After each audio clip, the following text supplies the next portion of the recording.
Peterborough County basically includes, and has for the last 70 years or so, the surrounding townships. And there used to be 18 or 19 townships, and that's down to 8 townships now. And you mentioned Douro and Dummer, and Douro and Dummer joined together. And you are the mayor of Douro and Dummer. And you mentioned something else there. You mentioned the word reeve. And that's what mayors of these townships used to be called.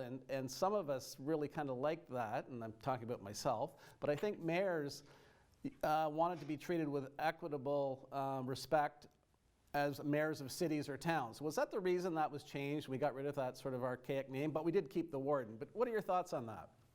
It was. Everything seems to be orchestrated by the big cities in Toronto or whatever. And what started happening was the reeves of these small municipalities in Ontario would hear about things that they weren't invited to. And when we asked provincial people, well, why on earth would you not invite us as well as the mayor of Kitchener and all this?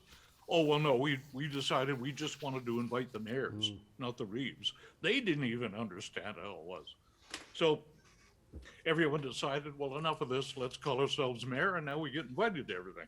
So it's that simple. But there really is a huge misunderstanding or lack of knowledge of how our local government system works. And locally, I mean, I have a bit of a chip on my shoulder about this. Life does not end outside the Peterborough city limits, which seems to be the attitude a lot of people have. We have 55,000 people who live in Peterborough County. Peterborough County is 5 times geographically the size of the GTA. It's a huge place. If you took our 55,000 people out of the city of Peterborough, they'd dry up virtually overnight. But people don't understand that we have a county government, a two-tier government, and 8 municipalities. And it just works a little different than the city does. But we're every bit as important. Our responsibilities are identical to what the city is.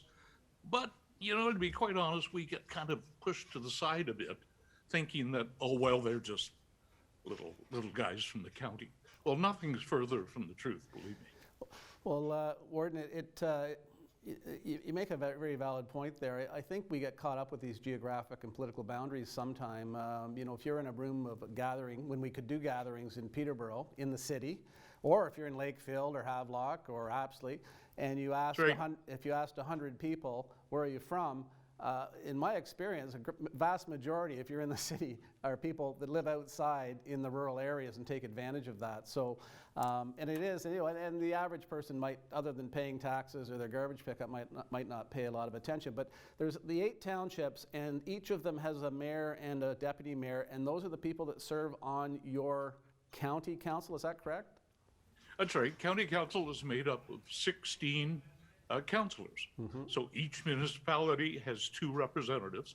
They have kind of 2 hats to wear. They represent their township, of course, but when they come to the county table, they also have to look after what's best for the county as a whole.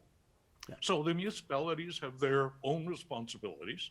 They have their own roads to look after and all kinds of things that they're responsible for, as does the county. But the county is the upper tier, and we look after the planning and the roads, and we look after the paramedic service, all kinds of things. So that's what people don't seem to understand, and it's great to explain that. Well, and I'm really glad you're here. We've got so many topics, we won't get to them all. We're famous for doing that, by the way. We have 20 topics, we get to 3. Before we do take our break, though, I do want to ask you about the cell gap coverage, the EORN, Eastern Ontario Rural Network. I remember going back 15, 20 years, and the former CAO of the county, Gary King, was instrumental, as were you, in bringing, and some of your colleagues, in bringing forward the need to get cell coverage into the rural areas. And there was recently a big announcement that the government, private sector, local and provincial government are investing big time into helping close the gap. So can you just give us a quick update on what's happening with helping make rural areas more accessible to internet? Yeah, the reason for my involvement all through the years, I've been the chair of the Eastern Ontario Regional Network, chair of the board of directors. And this is the second major project that we've seen come to fruition. The first one was about 10 years ago. And what we did was come up with a project that involved all the levels of government, and we built a highway across Eastern Ontario. Most of us were on dial-up then, and it made a huge, huge difference. But however, back in those days when we started the first network, the word Netflix had never been invented. So that shows you how much the demand has increased. So recently, our latest project is the cell gap. And this is for all kinds of reasons. Cell phones and portable devices are the thing now, obviously. And as you go across Eastern Ontario, as a matter of fact, if you go into some driveways in the city of Peterborough, you can't get a cell signal. And this is not only for convenience, but it's for emergency situations as well. So we've got this huge, big project going on. $300 million is going into this to improve the cell service right across Eastern Ontario. Everyone should get a superb signal. Now, you know, it's not just to play games on. I mean, there's situations I know in my own community a number of years ago. There was an accident on a back road where a tree fell on a fella, and there was no cell service. They couldn't get an ambulance there. Heaven knows what damage that did. So this is a very important project. We're very happy to be involved, and we're starting that. The construction's starting right now. Yeah. Well, and certainly with the need for people to work from home and communications being important for emergencies, but we see in daily life how more critical it is. It's something that's going to be welcomed by people and businesses throughout the region. Well, that, Jay, is cell coverage. The next project we are promoting, we're trying to get the various levels of government to buy into this, is the 1 gig high-speed internet project. We want to put 1 gig to every house in Eastern Ontario.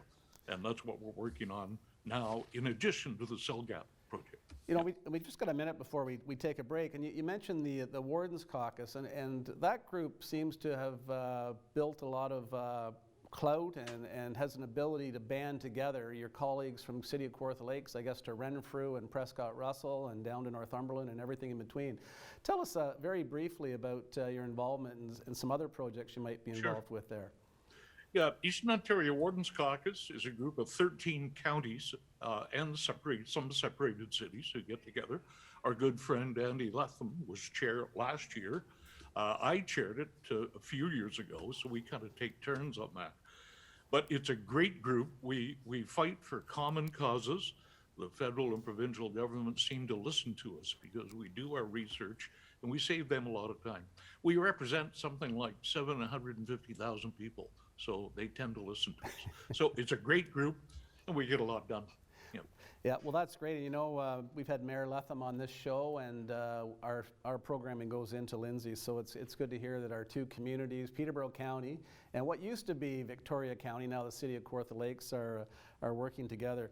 I've got about 30 seconds, Jay, before we go to the break, and I just want to ask you a very, very quick question.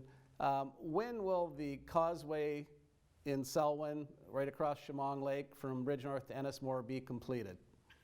The ultimate project will be a number of years from now. It's a very slow project.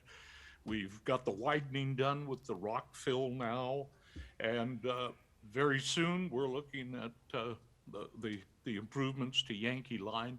So by the end of 2022, I think you'll see some noticeable improvement. But as the years go by, it'll get better and better. Well, it looks better already, and the only reason I know is I went out that way to get groceries, because you're allowed to do that, and saw the new platform there, and it's come a long way from a wooden bridge that some of our viewers may remember way back when. So Jay Murray Jones, we'll be right back, and we'll ask our audience to stay with us. We'll see you right after the break.